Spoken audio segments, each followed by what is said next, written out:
Hello designer ভাইরা, কেমন আছেন? আশা করি অনেক ভালো আছেন।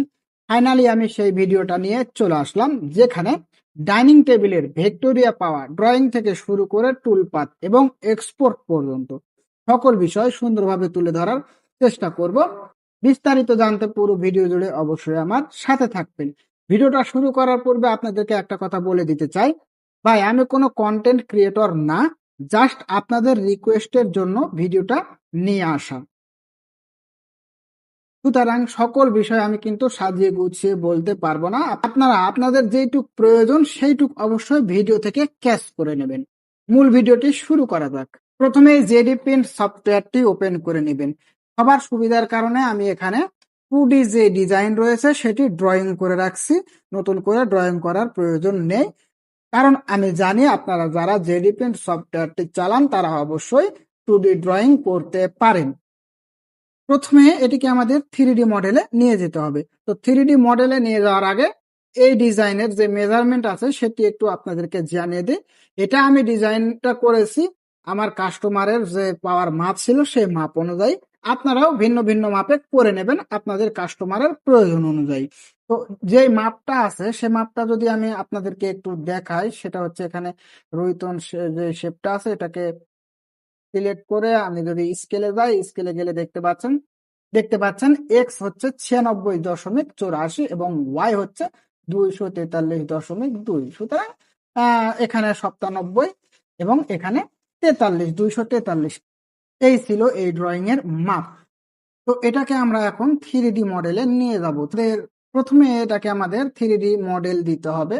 3D মডেল দেওয়ার জন্য দেখছেন যেখানে রুইতন শেপটি আছে এটাকে সিলেক্ট করে মডেলে চলে যাব। মডেল থেকে নিউ মডেল থেকে এখানে 1টাকে কেটে দিয়ে জাস্ট আপনারা 5 দিয়ে দিবেন। 5 দিলে হবে কি, যাদের কম্পিউটারের কনফিগারেশন লো তাদের জন্য এখানে ভালো হবে, পিসিটা হ্যাং করবে না কিংবা লেগ করবে না। তো 5 দেওয়ার পর ওকে করে দেবেন। এই যে 3D মডেলের এখানে কোনো কাজ করার পূর্বে আপনারা এখান থেকে অপশন দেখতে পাচ্ছেন। এই যে অপশনে একটা ক্লিক করবেন, এরপরে সবার নিচে চলে আসবেন। এখানে আসার পরে এই যে এখানে দেখছেন আন্ডু টাইম, এটাকে আপনারা একটু বাড়িয়ে দেবেন। বাড়িয়ে দিলে হবে কি, যদি এটা আপনারা স্মুথ করতে চান তাহলে অনেক সময় আন্ডু রিডু করার প্রয়োজন পড়ে। সেক্ষেত্রে এখানে আন্ডু রিডু টাইমটা বাড়িয়ে দিলে আপনাদের জন্য সুবিধা হবে। এরপরে এখানে যে পেজটি আছে ব্ল্যাক পেজ, এখানে একটা রাইট ক্লিক করবে, তাহলে ওই আন্ডু টাইমটা এখানে নিয়ে নেবে। এরপরে আমাদেরকে এটা ডিপ সেটআপ দিতে হবে। ডিপ সেটআপ দেওয়ার জন্য এখান থেকে চলে যাবেন স্কল্প, এখানে দেখতে পাচ্ছেন স্কল্প থেকে রেজিয়ন রিলিফে আসার পরে এখানে সিম্পলি এভাবে থাকবে। এখান থেকে আপনারা ডিপ সেটআপটা দিয়ে নেবেন। এখানে দেখছেন ফ্রি হাইট 45 ডিগ্রি অ্যাঙ্গেলই থাকবে। এরপরে এখানে আপনারা রিয়েল হাইট দিয়ে দিবেন, আপনাদের প্রয়োজন অনুযায়ী দেবেন। আমি এখানে 20 মিলি দিয়ে দিচ্ছি। এটা কম বেশি করা যায়, সমস্যা নেই। 20 মিলি দেওয়ার পরে জাস্ট এখানে আমরা 3D মডেলের ভিতরে একটা ক্লিক করে দেব। দেখছেন সুন্দরভাবে ডিপটা কিন্তু নিয়ে নিছে। ভাই এটা একদম ইজি, বুঝছেন? আমি আপনাদেরকে এক্সপ্লেন করতেছি, আপনারা দেখবেন এবং শেষে বলবেন আসলে এটা কত সহজ, কিন্তু আসলে না জানলে সেটা অবশ্যই কঠিন মনে হয়। দেখেন সুন্দরভাবে এখানে ডিপ সেটআপটা কিন্তু নিয়ে নিছে। ব্যাস, এরপরে আমাদেরকে কি করতে হবে, এটাকে কার্ভ করে নিতে হবে। এই যে ড্রয়িংটাকে কার্ভ করে নিতে হবে, যার কারণে আবার আমরা 2D ভিউ চলে যাব। 2D ভিউ আসার পরে সুন্দরভাবে এটাকে আমরা কার্ভ করব, যার কারণে রুইতন শেপটাকে বের করে নিব।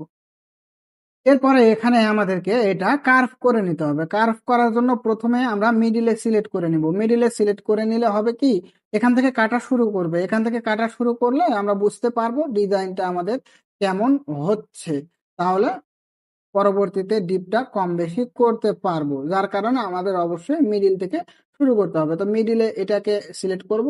এরপরে টুলপাথ থেকে কার্ভ থেকে আমরা যেভাবে 2D কার্ভ করে টুলপাথ দেয় সেম টু সেম ওইভাবে এটাকে আমরা কার্ভ করে নিব। এরপরে আমি হচ্ছে ডাউনের এটা সিলেক্ট করে কার্ভ করে নিলাম।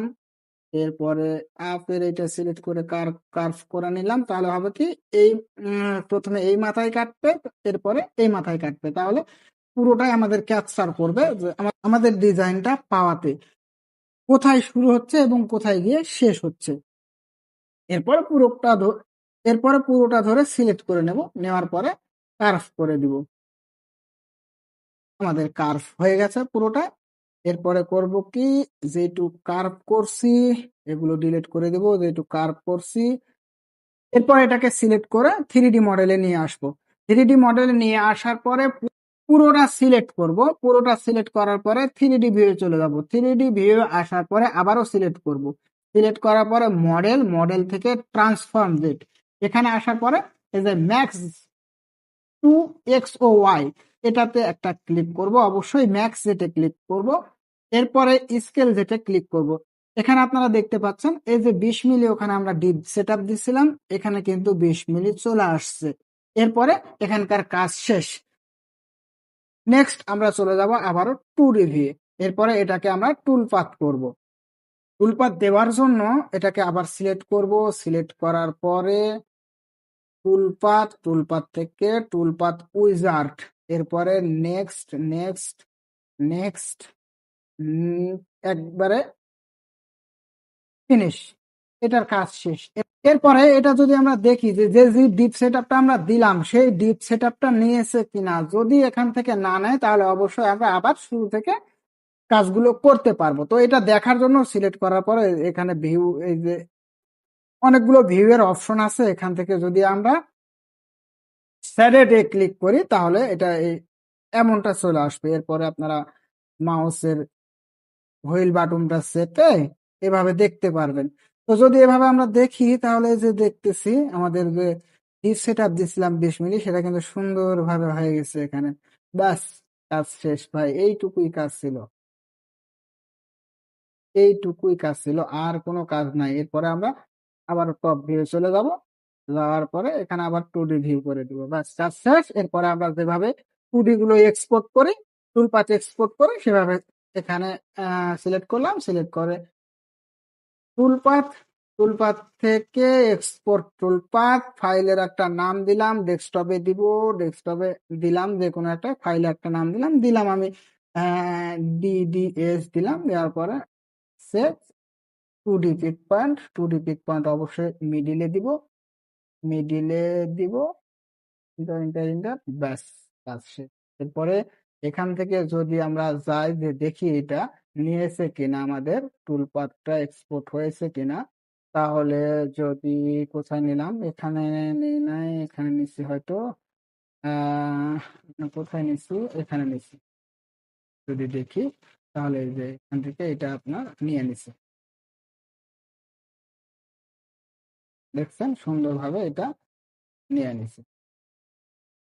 এইটুকুই ছিল কাজ।